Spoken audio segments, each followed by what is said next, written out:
For example 4, here we're going to be finding a function's domain and asymptote. So we're going to kind of combine some things that we've done before. Your domain, remember, is basically all real numbers except for whatever makes your denominator equal to 0. So we're going to set negative 3x to the third plus 1. We're going to set that equals 0 and solve. So you subtract 1, you get negative 3x cubed equals negative 1. Divide by negative 3, so you get x cubed equals a positive 1/3. Well, if you want to get rid of a cube, then you have to take a cube root. Right? Like so. So you get the cube root, x is equal to the cube root of 1/3. Do not fret, my pet. You do not have to simplify this. But what you're going to do is you're going to say for your answer, you're going to say all real numbers except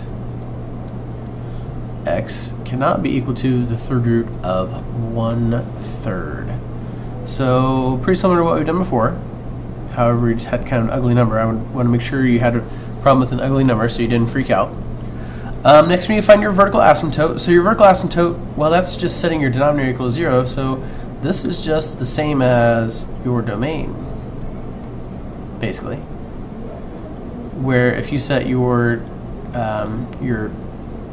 function in the bottom, the negative 3x to the third plus 1 equals 0, you're just going to say your vertical asymptote is that x equals the third root of 1/3. So there's your vertical asymptote.